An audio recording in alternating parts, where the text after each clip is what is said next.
Fala, meus dividendos! O Guilherme aqui esqueceu da minha introdução, mas tudo bem. Qual que é a sua pergunta, meu amigo? Como eu diferencio uma corretora de um banco? Cara, basicamente os bancos são mal. Não acredite nos bancos. Banco em geral? Bancão. Bancão Não é muito legal, não. Tradicional. Agora o Inter, Nubank, PagBank, esses aí já são mais da galera, né? Tô brincando.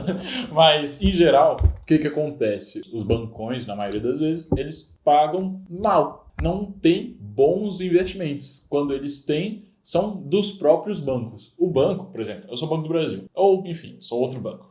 Eu vou oferecer títulos, vou oferecer produtos para o meu cliente que não seja por mim, que não seja garantidos que eu vou ganhar dinheiro, eu não vou distribuir o produto de outros bancos dentro do meu banco. Então o banco tem essa limitação, que é justamente ele se limitar aos produtos que ele mesmo estrutura, aos produtos que ele mesmo criou. Já as corretoras, elas conseguem colocar em um único lugar, né? Unir todas essas ofertas, todos esses títulos e colocar em um lugar só. Então a corretora, eu acho ela mais benéfica por causa disso. Agora, por exemplo, um banco que tem uma corretora, aí são outros 500. Por exemplo, o Nubank agora tem no Invest. Então lá tem oferecimento de outros produtos. Para vocês diferenciarem bem o que seria isso. A corretora pode te oferecer outros fundos de investimento bem diferentes. A Rico, por exemplo, ela oferece uns fundos da JP Morgan, que seriam tipo, os caras mais pica aí do mercado, BlackRock, enfim. São coisas que não são todas as corretoras que oferecem, então você tem um diferencial. Agora, hoje em dia, não tem tanta diferença de taxa de corretagem, essas coisas, porque elas são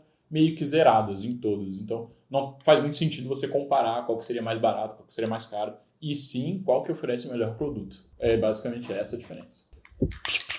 Vamos para renda fixa e renda variável. A renda fixa, ela é um contrato. A renda fixa, você está emprestando dinheiro a alguém. Fala assim, ô, Rodrigo, agora você vai ser Rodrigo porque eu quero. Rodrigão, me empresta aí R$100. Aí o Rodrigo vai falar, mas pô, como assim? Você vai me pagar quando? Fala, não, relaxa, eu tenho um plano. Daqui 1 ano eu vou te pagar R$110. Fala, vou ganhar 10%. Aí vambora. Então, daqui 1 ano, eu vou ter que pagar R$110 para o meu amigo Rodrigo. O rendimento é conhecido. Eu conheço que vou ganhar R$10 lá na frente ou 10%. Você tem um parâmetro onde é fixo e é um contrato, ela é contratual. Já a renda variável não. A renda variável, você se torna um sócio. Você está mais para uma sociedade do que para empréstimo de dinheiro. Você chega lá na empresa e fala assim, nossa, gostei do seu projeto, como vocês estão construindo ele, está sendo bem legal, eu vi as suas margens de lucro, é uma empresa bastante rentável, eu quero entrar no negócio. E aí você vai lá e compra uma ação. E assim você participa do negócio junto com a empresa. Você participa tanto dos lucros quanto dos prejuízos. Participa sim, né? No sentido de, a empresa quando ela lucra, ela distribui dividendos. Ela vai lá e distribui dividendos aos seus acionistas para que eles continuem sendo sócios. Quando ela tem prejuízo, o valor da ação, o preço da ação tende a cair. Então, você está nesse movimento junto com a empresa. Só que empresas tendem a ser mais rentáveis ao longo dos anos do que empréstimos. Porque o empréstimo você sabe quando vai chegar, você sabe quanto vai render, mas você não tem a possibilidade de um upside. Rentabiliza esse dinheiro de uma maneira exponencial. É muito diferente do que na renda variável. A renda fixa, perdão. A renda variável, ela tem essa possibilidade e a renda fixa não tem essa possibilidade de dar um upside muito grande. Então, esse é basicamente o grande diferencial. Gostou?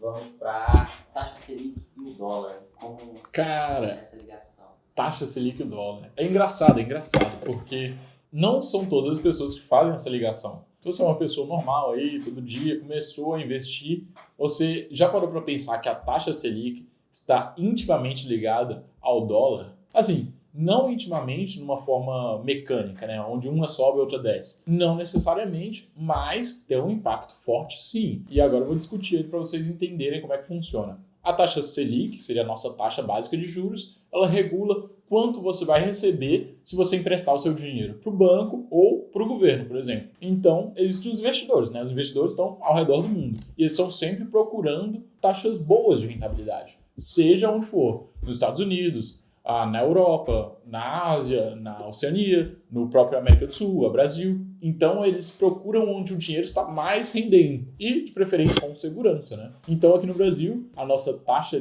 básica de juros, agora a 15, 15% não, né? Ela vai subir provavelmente, mas agora ela está em 13% mais ou menos. Mas a média histórica dela é 13%. Então, com essa segurança de que o seu dinheiro vai ser entregue a uma rentabilidade de 13%, vem muitos investidores de fora querendo colocar o seu dinheiro aqui. E com isso, há uma procura maior por real. Quando você tem mais procura pela compra do real, o dólar tende a baixar, porque você está entrando mais dinheiro na economia, está entrando mais dólares na economia. A taxa Selic faz com que o Brasil seja atrativo. Em contrapartida, o dólar também pode estar sendo desvalorizado. Mas esse assunto já é um pouco mais complexo, tem a ver com o Fed e os caras lá americanos. E eu particularmente não gosto muito de falar sobre isso, porque me dá um ar muito liberal, assim. Aqueles caras adoram falar sobre o Fed, blá, blá, blá, Estados Unidos. Vai tomar no cu, velho. Ô, desse puxa-saquismo do caralho. Uma parte de curiosidade fora das notinhas aqui que surgiu. Se eu vou começar a investir, é mais atrativo que eu comece com algo numa renda variável ou numa renda fixa, alguma coisa de renda fixa? Cara, começa nos dois. Começa nos dois. Porque o que acontece? Uma boa carteira, ela contém vários ativos, várias classes de ativos. Então é bom que você comece já na renda variável, já na renda fixa, compra um pouco lá do Tesouro Direto, do governo. São títulos mais simples, né? Não precisa de entrar já num banco, comprar um CDB lá de 7 anos. Não precisa disso. Você vai lá no Tesouro Direto, compra um Tesouro Selic, que ele é liquidez diária, você consegue tirar e colocar no mesmo dia. No mesmo dia não, porque demora um pouquinho ali. Mas, enfim, você consegue sacar ele quando você quiser. Então, prefira renda fixa e renda variável. Renda fixa começa Tesouro Direto, renda variável pode começar, por exemplo, em fundos imobiliários. Porque o fundo imobiliário, ele não é tão volátil, ele não varia tanto, né, o preço dele quanto uma ação. Então, você se expõe à renda variável, mas não se expõe de uma forma tão agressiva. De uma forma mais segura. De uma forma mais segura. Mas seguro assim, né? O seguro que eu digo é quanto de conhecimento você tem. Quanto mais conhecimento você tiver, mais seguro vai se tornar. Ela é diretamente proporcional. Se você tem mais segurança, se você tem mais conhecimento, você vai ter mais segurança. Quando você sabe o que você está fazendo, você tem conhecimento dos riscos que você está envolvido, né? Por exemplo, se andar de skate já ando há mais ou menos uns 10 anos. Eu parei fazer um pouco tempo atrás, mas era totalmente seguro para mim. Eu nunca quebrei nada, porque eu sabia andar, fui desenvolvendo aos poucos e era seguro. Se fosse uma pessoa que nunca andou de skate, descer uma rampa de 45 graus a 10 metros de altura, mano, esse estabacar no chão, mano. Então, funciona desse jeito. Quanto mais você conhecer, mais você se torna. Skate é muito difícil, velho. Skate é muito difícil. Mas... Skate, acho que mais que os esportes que eu vejo, te ensina literalmente a cair e levantar de novo, né? Mano, não tem jeito. Se você é skatista, cara, você já passou por muita frustração. E nos investimentos também é um pouco disso. Você vai investindo, você vai passar por alguns maus bocados aí. Mas se você for persistente, o prêmio é muito gostoso. Assim como acertar uma manobra, ter esse gosto de conquista é ótimo. Você consegue aplicar ele em outros lugares. Nos investimentos, na sua vida pessoal, nos seus relacionamentos, na forma como você lida com o seu corpo. Cara, é isso.